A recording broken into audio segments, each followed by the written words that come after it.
এই রড থেকে মাটির গ্যাপ আছে 1.5 ইঞ্চি। এই রড থেকে অলমোস্ট 1.5 ইঞ্চি গ্যাপ আছে। মাটি আরো কেটে একটা শাটার ধরার মতো পরিস্থিতি করব, সেটা এখানে বলতে গেলে প্রায় অসম্ভব। মানে রিস্ক হয়ে যাবে, যেকোনো সময় ভেঙে পড়ে যাবে। আমি এখানে কি করব? আসসালামু আলাইকুম। এখন আমরা দেখব একটা সাবস্ট্রাকচারের কাজ। এটা একটা আইসোলেটেড ফুটিং। দেখেন, একটু ভালো করে খেয়াল করেন। এই পাশে যে মাটির লেভেল, ওই পাশে মাটির লেভেল, এই পাশে মাটির লেভেল। এখানে যে মাটির লেভেল আছে, এটা কিন্তু শাটার ধরার আর কোনো সুযোগ নাই।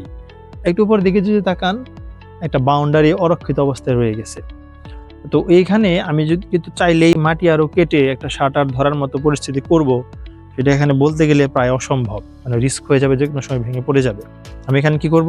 একটা পলিথিন লাগিয়ে দিয়ে কাজটা করে ফেলবো। এইরকম যদি কোনো সিচুয়েশন কখনো অ্যারাইজ হয়, সেক্ষেত্রে আপনি কি করবেন? প্রথমত আপনাকে এনশিওর করতে হবে 3 ইঞ্চি ক্লিয়ার কাভারিং ঠিক আছে কিনা। এখন 3 ইঞ্চি ক্লিয়ার কাভারিং কোথা থেকে ঠিক করবেন? দেখেন, সবগুলো রডের মধ্যে যে রডটা বেশি বাহিরে আছে, যদিও সবগুলো সমান থাকার কথা, যেহেতু মিস্ত্রিরা হাতে কাজ করছে, 1/2 ইঞ্চি 1 ইঞ্চি এদিক ওদিক হতে পারে, যদিও এটা হতে দেওয়া কোনোভাবেই উচিত না। তাহলে সেইখান থেকে আমরা 3 ইঞ্চি মাপ দিয়ে দেন আমরা এটা লেভেলটা ঠিক করব। দেখেন, এই যে এই পয়েন্টটাতে, এই পয়েন্টটাতে দেখেন অলরেডি গ্যাপ আছে মাত্র 1.5 ইঞ্চি। এই রড থেকে মাটির গ্যাপ আছে 1.5 ইঞ্চি। এই রড থেকে অলমোস্ট 1.5 ইঞ্চি গ্যাপ আছে।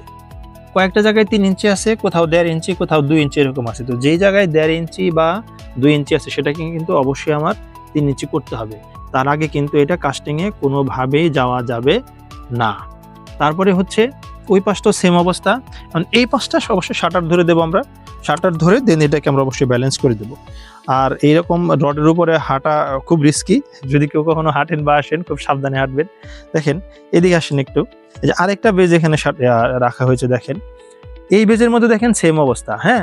এইখানে কিন্তু কোথাও আছে 1 ইঞ্চিরও কম আছে, এটা কিন্তু অবশ্যই আমাদের ঠিক করতে হবে। ঠিক করে তারপর কাস্টিংয়ে যেতে হবে। তার আগে কিন্তু কোনোভাবেই কাস্টিংয়ে যাওয়া যাবে না। আর আমরা যে এই দেখেন, এই বেজের রডের নিচে আমরা ব্যবহার করছি সিসি ব্লক। খেয়াল করেন, আপনারা অবশ্যই সিসি ব্লক ব্যবহার করবেন। কোনো অবস্থাতেই ভাঙা ইট বা আদলা ইট ইউজ করা যাবে না। কোনো অবস্থাতে ইউজ করা যাবে না। আপনি যত হাই স্ট্রেংথের কংক্রিটই করেন না কেন, আপনার এই সিসি ব্লক না দিয়ে যদি আপনি একটা আনা মিট দিয়ে রাখেন, তাহলে কি হইলো? ওই ইট দিয়ে আপনার পানি সোক করে আপনার রডগুলো মরিচা ধরে পুরো বিল্ডিংয়ে ক্যান্সার সৃষ্টি করে ফেলবে। এই কাজ কোনোভাবেই করা যাবে না। তো এরকম লার্নিং পার্টগুলো এই শর্ট ভিডিও দেখে দেখা যাবে যে আপনি হয়তো কিছুটা জানবেন, কিছুটা জানবেন না, এরকম হবে। তো কেমন হয় যদি এরকম একটা মানে বিল্ডিংয়ের বিসমিল্লাহ থেকে শুরু করে, মানে জমি কেনা থেকে শুরু করে একদম বিল্ডিংয়ের চাবি হাতে বুঝে নিয়ে বিল্ডিং ওঠা পর্যন্ত আপনার কি কি বিষয় আপনাকে মাথায় রেখে বিল্ডিংটা করতে হবে অ্যাজ এ বিল্ডিং ওনার, বিল্ডিংয়ের মালিক হিসেবে। তো সেই সব বিষয় নিয়ে আমরা চেষ্টা করেছি আপনাদের সাথে একটা সেশন পরিচালনা করার। তো এই সেশনটার আমরা নাম দিয়েছি ভবন মালিক যখন সুপারভিশন ইঞ্জিনিয়ার।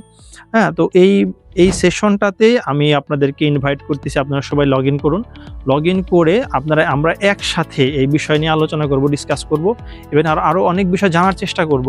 কি কি বিষয় মাথায় রেখে আপনি অবশ্যই আপনার বিল্ডিং করবেন, যাতে কন্ট্রাক্টর এবং ইঞ্জিনিয়ার আপনার জবাবদিহিতার মধ্যে থাকে। আপনি আপনার বিল্ডিং আপনার মতো করে দেখে শুনে সুপারভিশন করে বুঝে নিতে পারেন।